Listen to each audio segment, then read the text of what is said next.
Setelah sempat dilarang dan berganti aturan semasa 3 menteri, alat tangkap cantrang masih terus digunakan oleh nelayan di Jawa Tengah. Tak bisakah Jawa Tengah lepas dari jeratan cantrang yang mengancam kelestarian laut?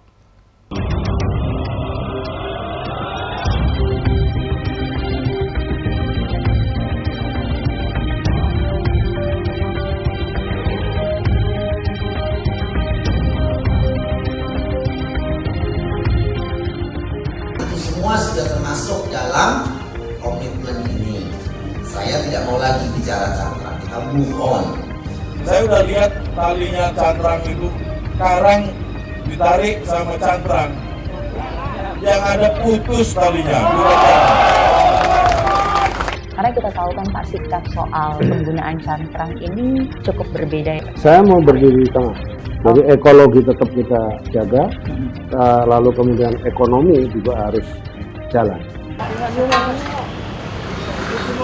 Ramai-ramai perubahan kebijakan soal cantrang semasa 3 menteri seakan tak dirasakan lagi oleh para nelayan. Sepekan pasca Lebaran, Rustam bersama teman-temannya sesama anak buah kapal cantrang di Pelabuhan Perikanan Pantai Tegal Sari Tegal sudah mulai beraktivitas kembali setelah sempat libur melaut. Ratusan perahu pun menumpuk di pelabuhan. Himpunan Nelayan Seluruh Indonesia Tegal menyebut jumlah kapal cantrang di tempat ini tak kurang dari 700 unit, dengan jumlah nelayan mencapai 15.000 orang. Saat cantrang dilarang, sebagian telah mendapatkan bantuan alat tangkap pengganti dari pemerintah. Namun, alih-alih menggunakan alat pengganti, mereka masih tetap bertahan dengan cantrang.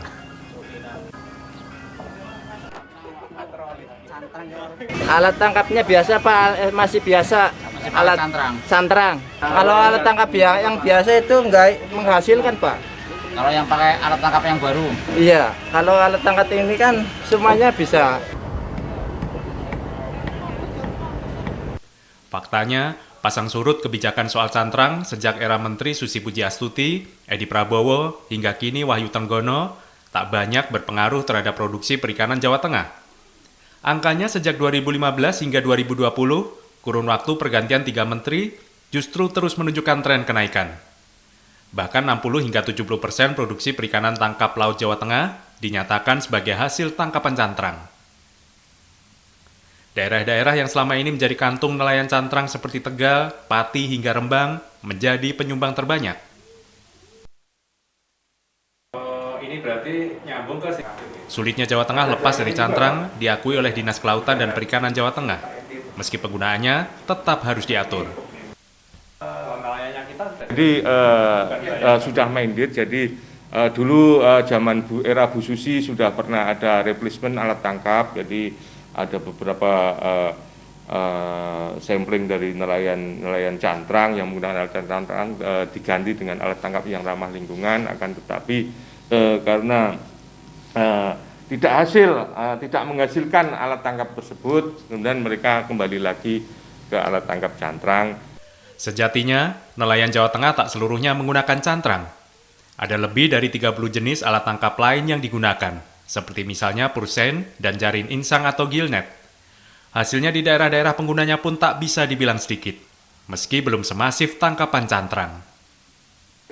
Dosen Departemen Perikanan Tangkap Fakultas Perikanan dan Ilmu Kelautan Undip Semarang, Heri Bisono, termasuk yang meyakini penggunaan alat tangkap selain cantrang perlu lebih didorong. Selain dengan tetap menyetandarkan, mengatur, dan mengawasi cantrang. Misalnya cantrang menyumbang 60-70% dari total produksi, ya. Sekarang kalau itu misalnya ada pursein alat tangkap yang sekarang efektif dalam tanda petik masih ramah lingkungan, ya itu mungkin kalau kita tambah lama-lama juga akan seimbang dengan produksi yang dari cantrang itu. Penggunaan alat tangkap yang lebih ramah lingkungan dan pengaturan cantrang bukan tanpa alasan. Tak lain karena wilayah yang menjadi area tangkapan cantrang di Laut Jawa atau yang disebut dengan Wilayah Pengelolaan Perikanan WPP 712 sudah kelebihan aktivitas penangkapan ikan atau overfishing. Kondisi ini juga terlihat dari data hasil tangkapan ikan kapal cantrang di Tegal. Tangkapan ikan-ikan dasar seperti petek dan kuniran serta cumi-cumi terus menurun dalam kurun waktu 5 tahun terakhir. Hasil tangkapan kini lebih banyak berupa ikan-ikan kecil dan nilai ekonomisnya rendah. Di mata Yayasan Ekonusa, organisasi nirlaba yang mengangkat pengelolaan sumber daya alam yang berkeadilan berkelanjutan di Indonesia, kondisi overfishing ini harus menjadi perhatian serius pemerintah Provinsi Jawa Tengah maupun pusat. Pertama memastikan kalau ikan yang menjadi targetnya nelayan-nelayan cantrang itu masih dalam keadaan yang baik. Gitu. Itu harus dipastikan dulu. Pemerintah Jawa Tengah harus memastikan itu. Sebenarnya kalau dari saya, secara Ekonusa sih melihat kalau semua alat tangkap itu pada dasarnya itu sebenarnya diperbolehkan, gitu ya, seperti cantrang salah satunya.